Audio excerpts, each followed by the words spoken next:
My husband of 10 years is having an affair with Ashley, and she's pregnant. My daughter accidentally bumped into her, and my husband actually sent Lily Miller into a disciplinary school where she was abused to death. I live stream asking for help online to save my daughter. But he was busy accompanying his mistress to her prenatal checkups, and then he even made me sign a statement of forgiveness. Now my daughter is gone, and I don't want to live anymore. My husband of 10 years was having a child with Ashley, on the side, no matter how I cried or made a fuss. His secrecy was airtight, he said. The girl is frail, an abortion would be dangerous for her. Don't ask any more questions. Once she gives birth, I'll give her a sum of money and send her away. Later, my daughter accidentally pushed her in the shopping mall, causing her severe abdominal pain. I took my daughter to apologize, and my husband immediately started yelling. I told you I'd send her away after she had the baby. Are you that impatient? He insisted that I had instructed my daughter to do it. You little brat. Are you afraid you'll lose your status once you have a younger brother? So young and already so sinister and vicious. Looks like you need some serious discipline. He forcibly sent my daughter into a disciplinary school.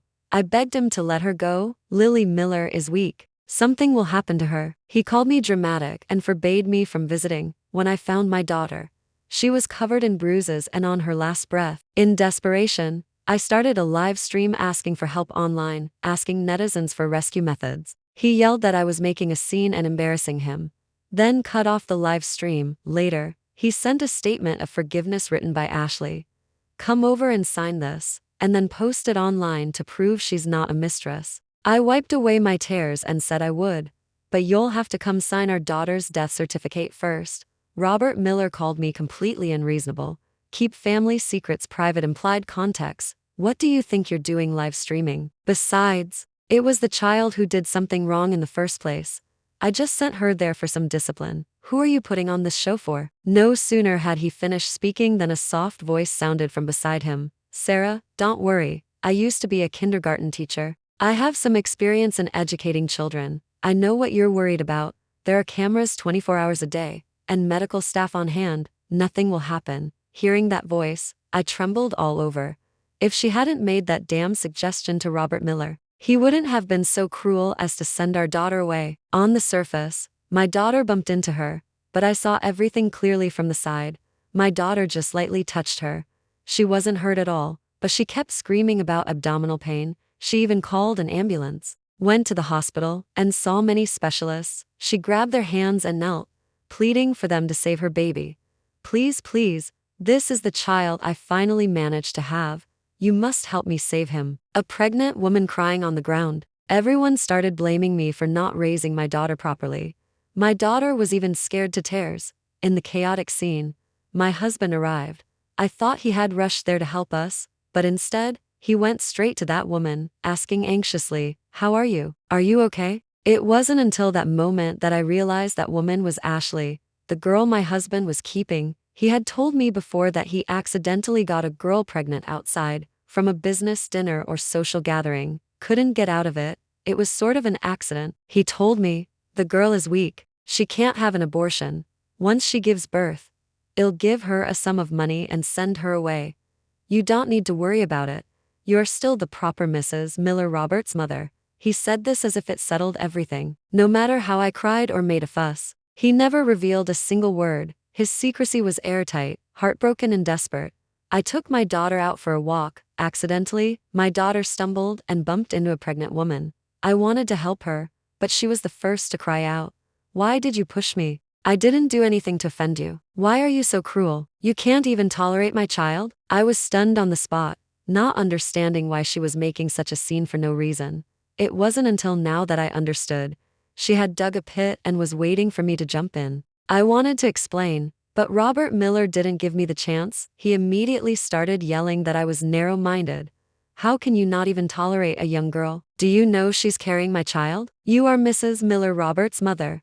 You should be virtuous and gentle, not so jealous that you use your child to do bad things. My daughter just cried and said no, and he slapped her hard. Now you're lying too. He glanced at me with a knowing look. Someone must have incited you. It seems I haven't disciplined you properly lately. You should be sent somewhere for some good instruction. Ashley volunteered that she used to be a kindergarten teacher and knew of a very good institution where children could get some good instruction. Sarah, don't worry, there are cameras there, and the best medical staff. There absolutely won't be any problems. Before I could even open my mouth, my daughter was taken away by several strong men. She cried heartbreakingly during the process. Mom, save me. I was held down tightly, unable to move. Only after the child was taken away did he signal for the people to release me.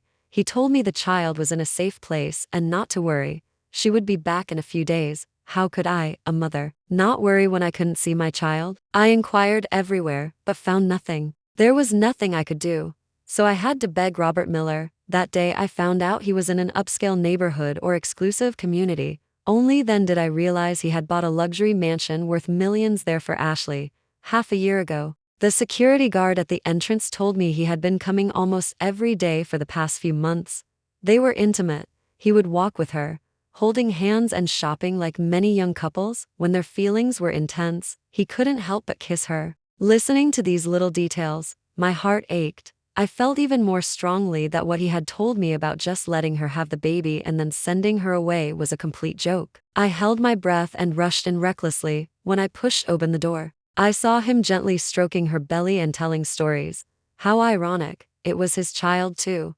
My daughter never received a kind look from him after she was born. When she was little, she didn't understand, but as she grew up, she kept asking me, "Why doesn't Dad like me? Is there something wrong with me?" At that time, I had no words. I swallowed the bitterness in my heart and fought back tears, begging him to let me see my daughter just for a moment, just one look. "I'm begging you." I hadn't seen her for several hours, and every minute felt agonizing. "She just recovered from a high fever a few days ago. Please bring her back." He was very impatient. "You're crying like this. Anyone would think I did something terrible to the child. She's my child too. Do you think I would kill her?" I said my daughter was afraid of the dark and would cry if she couldn't find me. Once she cried until she fainted. Her lips turned purple. "Please, she's your child too." Ashley slowly got up from Robert Miller's arms and said in a sarcastic tone, "Sarah, you can't teach a child like that. It's too easy to make them spoiled. If she encounters any trouble in the future, will she run to mommy for everything?" She gently stroked her pregnant belly and whispered into Robert Miller's ear, "I will never be like that. I will be strict and raise our son to be a useful person." He nodded, agreeing with her point of view, and then turned to scold me for spoiling my child too much. "You've completely ruined her." I quickly defended myself. "That's not true. It's because Lily Miller was frail when she was born. That's why I've been extra careful with her." He absolutely wouldn't believe it. Just then, my daughter's kid's smartwatch or GPS watch turned on. She was crying and telling me she wasn't feeling well. "Those ladies are hitting me. Mom, hurry and save me." My heart clenched. I cried and pulled at his hand, begging him repeatedly. He finally made an exception and showed me the monitoring feed. Strangely, my daughter, who had just been crying, was now happily playing on a wooden horse toy. I was stunned. How is this possible? Ashley looked incredibly wronged. "I told you it was safe there and nothing would happen. Sarah, you just don't trust me?" Robert Miller's eyes turned cold. He angrily scolded, "That little brat is already lying at such a young age. Looks like she needs to be properly disciplined." I didn't understand. I was bewildered. I knew my daughter. She wouldn't lie. But the monitoring feed at the time was also real. I saw her looking happy. Was I really wrong? I kept doubting myself on the way back. I called again and suddenly heard my daughter's screams, like she was crying, and vaguely, the sound of sticks hitting something. I was frantic. I called again, but I couldn't get through no matter what. A bad feeling surfaced in my heart.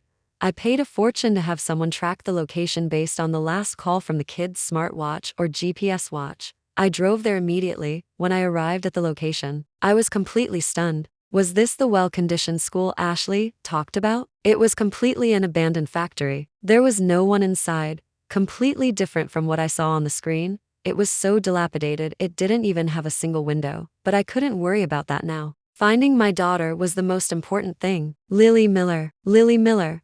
Where are you? When I found the last room, my heart was in my throat. I was afraid of not finding my child and also afraid of finding her, because this room didn't have a single bed, only a wooden board, and my daughter was sleeping on it. The wooden horse toy next to it was the only intact thing in the room. Lily Miller. I rushed over, kicked open the metal cage, and held her in my arms. Her eyes were half open, her mouth opening and closing. She was already delirious. I gently touched her forehead. It was so hot it terrified me. Most importantly, her breathing was rapid, and she was starting to convulse. Terrified, I called 911, but they told me it would take at least 2 hours to get there. Given my daughter's current condition, she couldn't possibly last that long. In utter desperation, I opened a live stream asking for help online, asking netizens for methods to save my daughter. Unexpectedly, he saw the live stream. He loudly berated me for making a scene and embarrassing him. Now you're even live streaming. Are you trying to imitate those online influencers and use public opinion to pressure me? He said he was currently accompanying Ashley for her prenatal checkup. I don't have time for your silly games. I'll naturally bring our daughter back when the time is right. Don't try any tricks. Then he cut off my live stream and cut off my daughter's hope of survival. I had no choice. I had to try to save her myself. Listening on the phone, someone tried to guide me remotely, but with no practical experience, I couldn't do it at all. Soon, my daughter's face turned purple. I was so scared I broke down and cried. Fortunately, the ambulance finally arrived. As they were putting my daughter into the ambulance, the paramedic told me her condition wasn't good. Don't let her fall asleep. Make sure she stays conscious. I held her hand tightly and kept talking to her. Lily Miller, you have to hold on. Mommy is here. Mommy is here. But no matter what I said, she never responded. That small hand fell heavily. At that moment, my heart ached terribly. But just then, Robert Miller called to tell me that Ashley had written a statement of forgiveness, forgiving my daughter's mistake. Ashley is kind. She has forgiven you. Come over and sign, and also post it online to admit she's not a mistress. And this matter will be over. I stared at my daughter's motionless body, filled with grief. I said, then you come over and sign the death certificate first. What nonsense are you talking about? You'll say anything to get my attention. You don't even care about what's taboo. Do you even deserve to be a mother? I almost laughed through my tears. With my daughter like this, what taboos were left for me? Do you dare to see? Do you dare? I made a video call. He rejected it. Still in a meeting. I don't have time meeting. But I clearly heard Ashley's ambiguous panting sounds on the phone just now. How could he be in a meeting? He was just making excuses. I called him repeatedly, more than a dozen times, before he finally answered. His tone was very impatient. Didn't I tell you I was? Those people are. In the frame were many medical staff, performing the final resuscitation on my daughter, and many instruments. Didn't you just accompany her to the ICU? You should be familiar with those machines, right? Robert Miller's expression changed slightly. Is this real? But how is that possible? I just sent her to a school for some discipline. How could she die? Are you staging this with these people? Just as he was about to hang up, his secretary or assistant rushed in, telling him the news from the hospital. They said Miss Lily Miller. She's gone. Robert Miller's face instantly turned pale. What? Could this be true? No, it's impossible. No child dies just by being sent to a school. He still didn't believe it, thinking I was acting. I know you can't stand Ashley, right? That's why you're doing this. He glared at me fiercely. You say she's dead? Fine, I'll have someone perform an autopsy and see how she really died. He called the chief of staff or head doctor hospital in front of me, demanding that he personally perform the operation. After saying that, he looked at me smugly, as if waiting for me to beg for mercy. My tears flowed incessantly. It was hard to believe that such a person was my child's biological father. Are you even human? Don't you have any affection for her? Fine, fine, go on, do it. His expression was indifferent, not until the next moment. When the chief of staff or head doctor hospital appeared and told him his daughter was dead, did he truly believe it? His face instantly changed.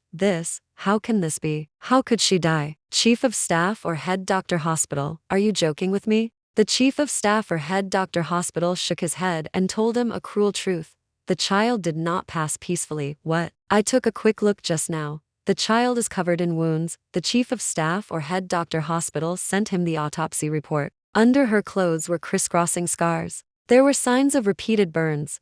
More importantly, the flesh had rotted. There were also internal injuries, and the corners of her mouth were torn, and the child was originally seafood allergy. She was given seafood every meal these past few days. How could there not be an accident? The chief of staff or head doctor hospital also added. But these weren't the most fatal injuries. What was fatal was that the child's ribs were brutally broken, and the bone punctured her lung. She died a tortuous death. Just listening to these descriptions was enough to make one suffocate, let alone experiencing it firsthand. I couldn't imagine my precious baby, whom I carried for 10 months, being treated like this. I was truly heartbroken, crying hysterically. Robert Miller was stunned, mumbling, "How could this happen? How could?" He turned, his eyes red, and asked Ashley, "You said that was a school? How could something like this happen now?" Ashley was terrified, her eyes red as she said, I don't know either. Even now, she wouldn't admit it. I lunged towards the screen. Bitch. Ashley recoiled a few steps and immediately covered her belly, saying, "Oh no, my stomach hurts so much. Robert, quick, help me." Robert Miller turned and glared at me furiously. "Sarah, what are you doing? Even if the child is gone, how can you scare her like this? Don't you know she's pregnant?" I stood there, my heart turning cold, even at this moment. He was still protecting her? In his eyes, was my daughter's life so insignificant? He even blamed me for not raising my daughter properly.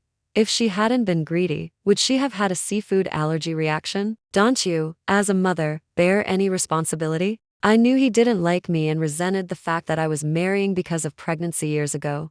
That's why he didn't even want to look at my daughter. When she was first born, Robert Miller made it clear to me, if I didn't want my daughter to be called a bastard, I wouldn't have married you. He had never fulfilled the duties of a father. He never showed any paternal love for our daughter. But now our daughter was lying lifeless on the bed, dead. Could he still say such things? Was he even human? Lily Miller has a seafood allergy. She never touches shrimp, even at school. She would proactively tell the teachers. How could she possibly eat it on her own? Unless someone forced her to. I stared at him. Do you dare to show the complete surveillance footage? Do you dare? Robert Miller was dismissive. What's the big deal? I'll just have someone pull up the footage. The next moment, Ashley stammered, telling him, the surveillance video is gone. I don't know what happened. Maybe there was some technical issue. It just vanished. How convenient. As soon as I finished speaking, Robert Miller also furrowed his brow slightly. I said she wouldn't speak, but that didn't mean no one knew. I made a phone call, and soon several middle-aged women appeared. When they showed up, Ashley's face instantly went pale. I asked, "Do you know these people?" They stepped forward and pointed at Ashley. Yes. It was her. It was her who gave us money to torment the child. When Robert Miller heard this, he was stunned on the spot. Torment the child? Could this be true? He turned around, his face dark, and asked Ashley, "You did this?" Ashley was almost scared to tears, stammering and unable to say a word, but the middle-aged women started pointing fingers one by one. It was her. She told us not to give her food or drink, and to make her stand all day. She told us that child was a bad seed and to send her here for a good makeover, and that we shouldn't hold back and could beat her as much as we wanted. Yes. She made her stand in the sun all day and run at night. She wouldn't let her sleep if she didn't run enough laps. Even when the child was crying so much, she forced us to hit her and make her ride the wooden horse toy with a smile. We also thought it was too cruel. She said it was okay. She was the child's teacher. She didn't want the child to become a juvenile delinquent and told us to abuse her hard. Each sentence from them drained the color from Ashley's face. Those middle-aged women also said that at first, they genuinely believed my daughter was a bad seed and abused her hard. But later they realized that wasn't the case at all. She was just a pitiful child. She was crying for her mother every night. It broke our hearts to hear it.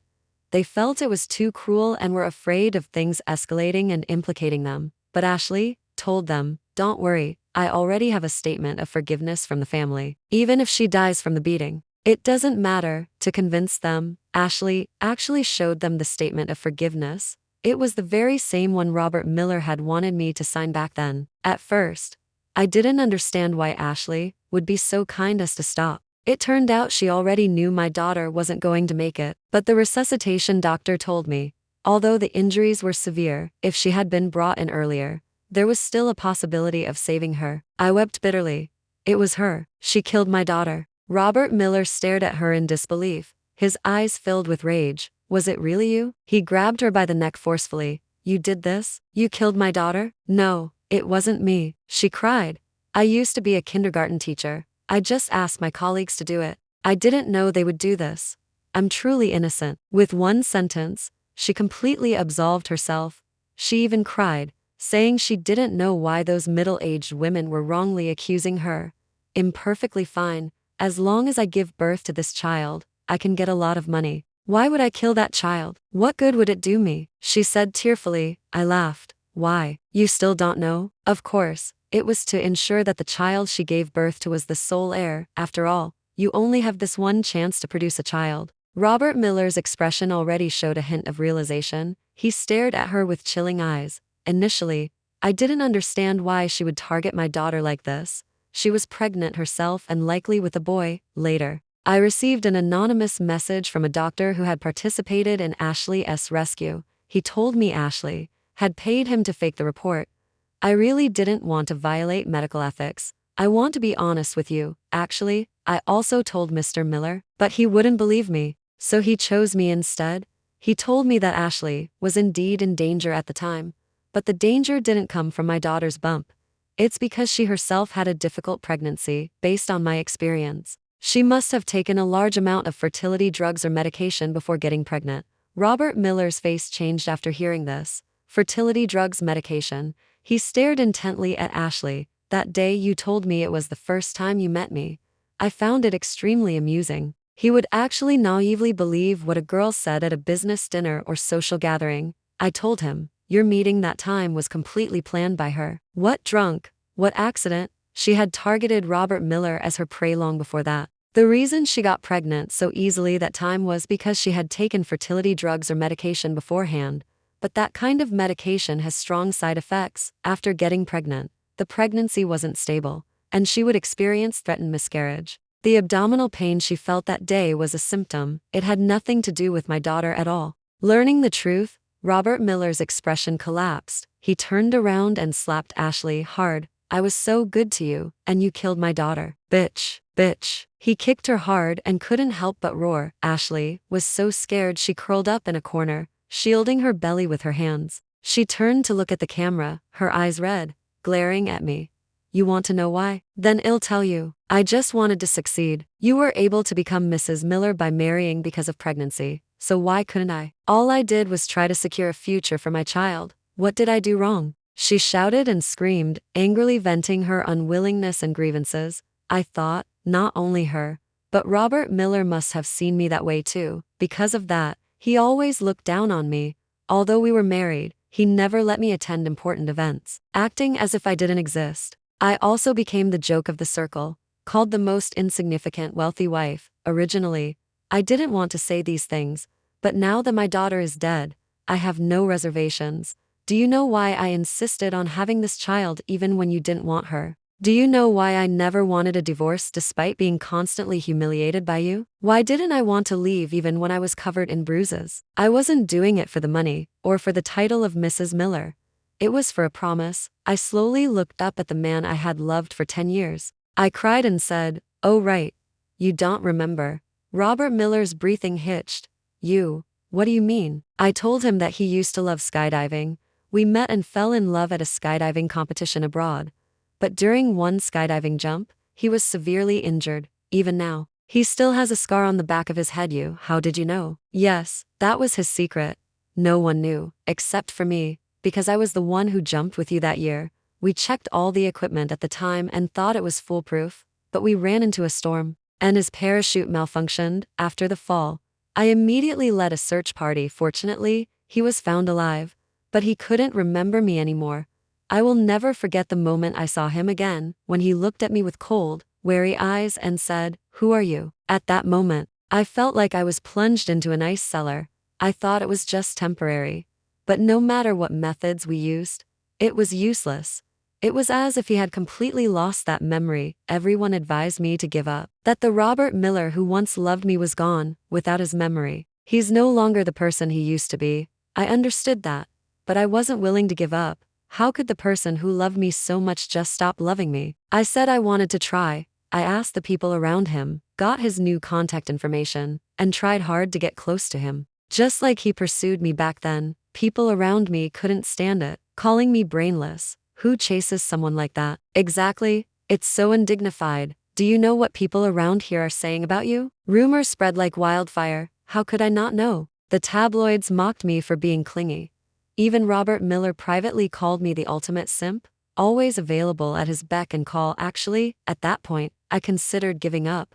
But I didn't expect to get pregnant. Robert Miller's mother personally came to find me and promised that if I gave birth to this child, she would let me formally enter the Miller family home. Do you want your child to be called a bastard? I know what you're worried about, I asked the doctor. There's still a chance he can regain his memory. It was those words that made me determined to go through anything. I didn't care about the stigma of being marrying because of pregnancy.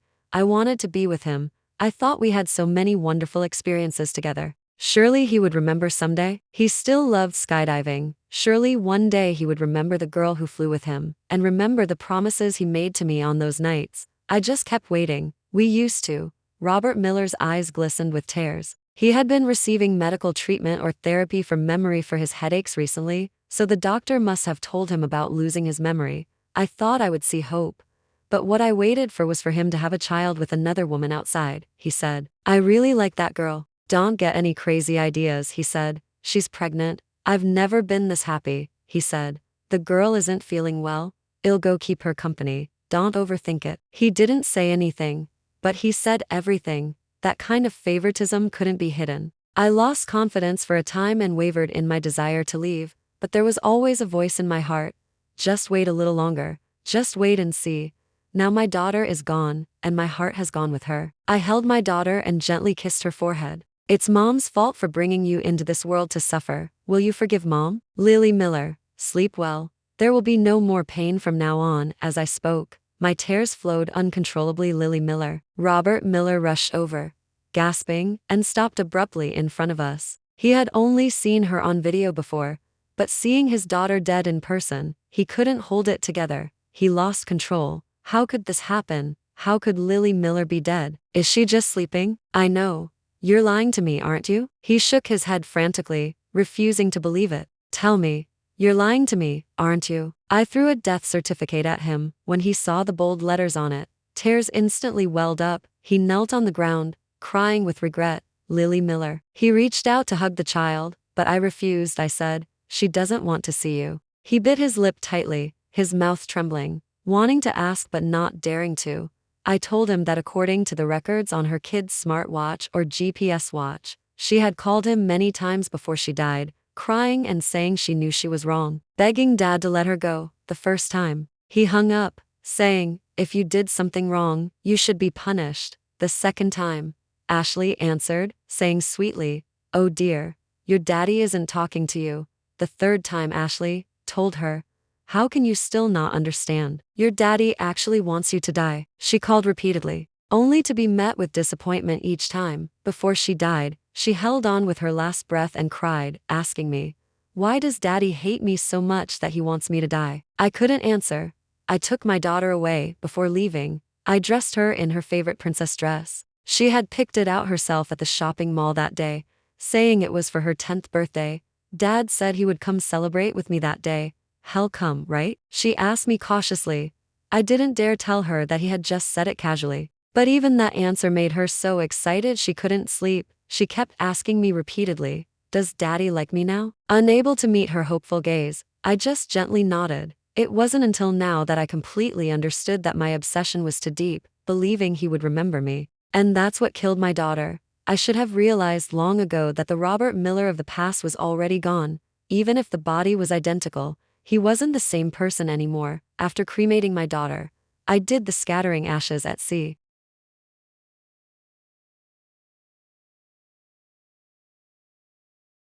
Just then, a choked voice sounded from behind me. Why aren't you burying her? I told him. She told me her 10th birthday wish was to go to the beach with Dad, but she didn't get a chance to say that wish before she was gone. If she couldn't fulfill it in life, she shouldn't have to leave with regrets after death. Lily Miller. Robert Miller was speechless. Lily Miller. Did he even remember our daughter's name was Lily Miller? My heart ached, and I knelt, weeping in pain. Lily Miller. I'm so sorry. I gave birth to her, but I didn't protect her. Many times she asked me, why doesn't Daddy love me? I would say, it will happen soon.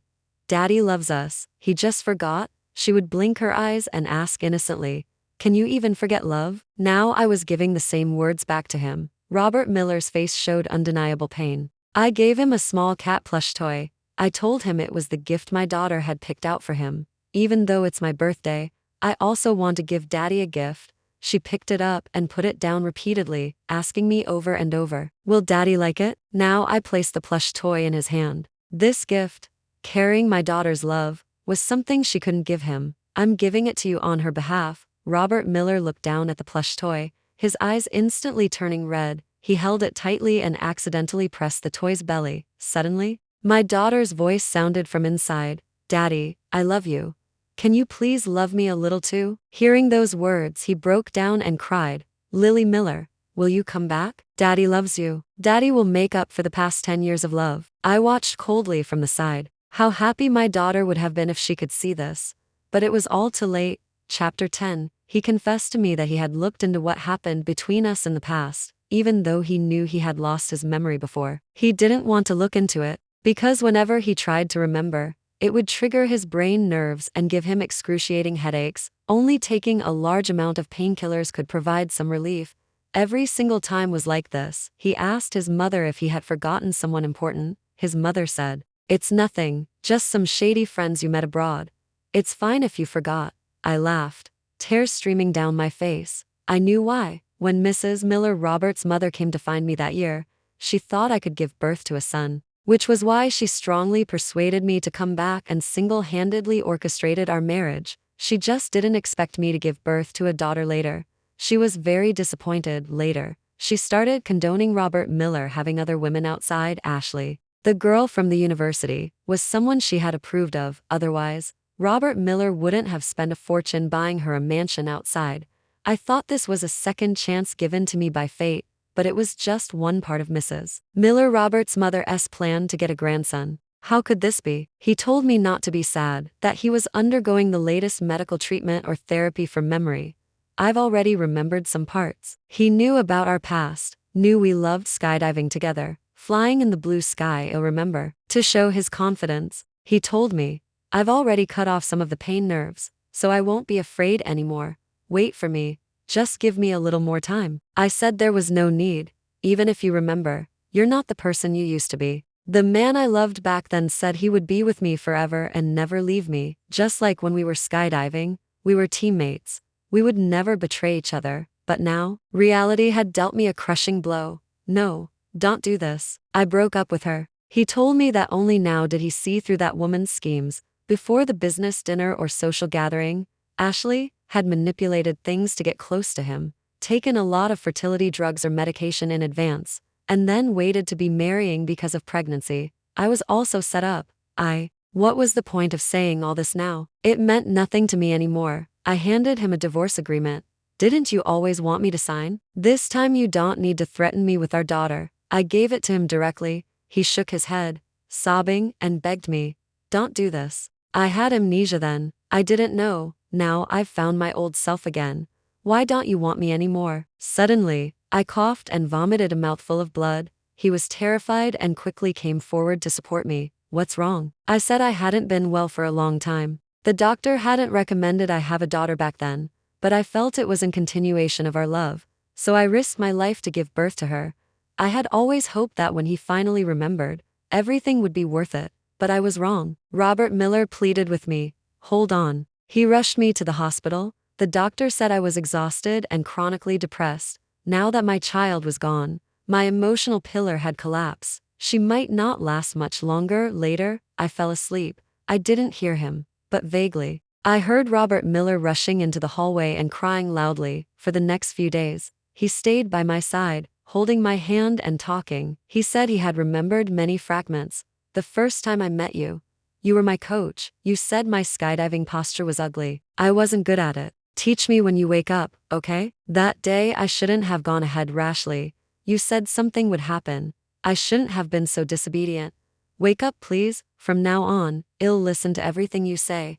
Please, just give me another chance." He spoke frantically, even kneeling and kowtowing remotely. A few days later, I finally opened my eyes. When he saw me, he cried hysterically, saying he had told God he was willing to give up 10 years of my life. Dramatic phrasing for me to wake up. I didn't want to hear his stories. I said I wanted to go skydiving, but your body isn't up to it. Let's go when you're better, okay? I was insistent. He reluctantly agreed and personally helped me buckle my safety harness. "I'll go with you," he said. The moment we jumped, I felt a long-lost sense of freedom. He looked at me and smiled, but the next moment, his smile vanished, because I unbuckled my safety harness. Why? He looked at me in disbelief, because I didn't want to live anymore. The day I said goodbye to my daughter, I already wanted to leave, after all. There was no one left in this world worth staying for now. Using the method I loved most, holding my daughter's ashes, I fell into the sea with her. Just before I fully submerged, I said to him, "Goodbye, Robert Miller. I hope in our next life, I never meet you again." No. He screamed in agony, trying to save me, but I was a coach. I had already cut off all my escape routes. Save her. Quick, save her. He frantically used the walkie-talkie to contact search and rescue personnel. Helicopters were deployed, patrolling the sea. They searched for 10 days and nights continuously. He looked as if all the strength had been drained from him. He collapsed onto the ground, gazing up at the sky and weeping in despair. I held my daughter's hand and walked away without looking back.